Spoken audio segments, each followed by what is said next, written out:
So what's up guys, so isang magandang tanghali at good morning, at meron ako sa inyong ibabahagi sa atin sa lahat at sa mga nag-i-e-bike dyan, o kung sino man makapanood dito, at pakishare man at pakipollow at pakilike na lang din para malaman natin sa iba natin mga kasamahan o iba natin mga nanay, mga lula, o sila man ay nagmamaniho ng mga e-bike.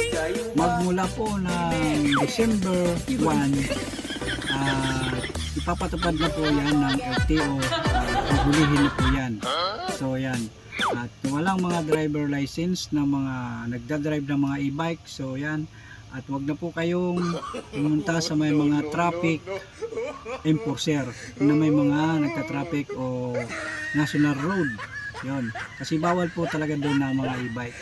So yan, kung yan lang sa mga malapit sa mga subdivision, po pwede po yan.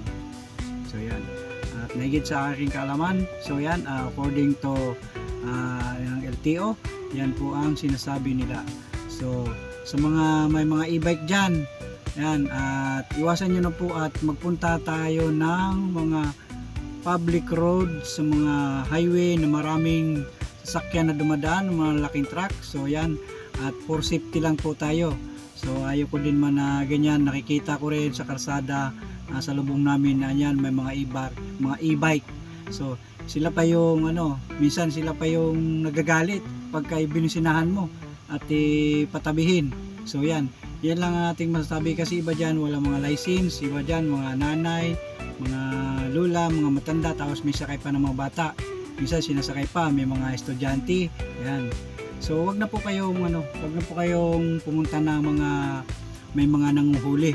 So yan, hanggang dyan lang kayo sa mga mga subdivision, kung hanggang saan lang hangganan ninyo, wag po kayong tumuloy. So yan, kung mapapanood nyo ito, ang video to, so yan, at pakishare na lang sa mga iba, at para natin malaman din nila kung ano yung ipapatupad ng LTO. So yan, pag nahuli kayo, impound na yung inyong e-bike.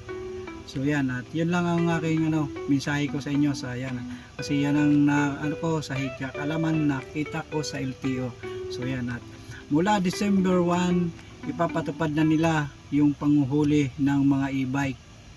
So yan, at pinapaalala ko sa mga matatanda dyan, sa may mga e-bike, kung sino man makapanood nito sa video ito, paki-follow na lang din at paki-share para malaman nila ang sistema ng pinapatupad ng LTO. So yan, kasi ayaw ko naman dyan, kasi minsan nandiyan sa kalsada sila, sa highway, tapos may sakay pa ng mga bata.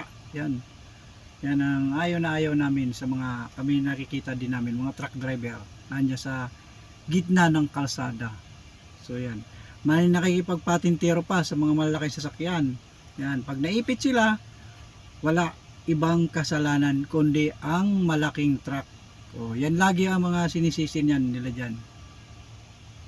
Ako naman, at meron naman ako tricycle, pero hindi ako nakikipagpatintero dyan sa mga malaking truck, kasi driver din ako.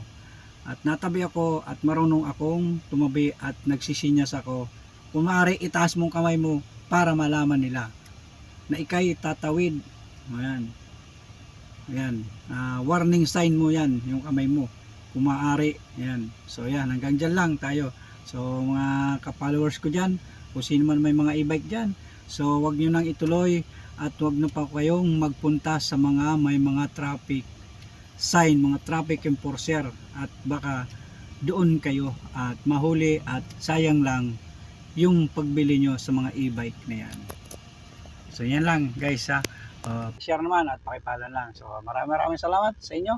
Kung ito ay mapapanood nyo, so pakishare naman at pakilike at itong video to. So thank you, maraming salamat.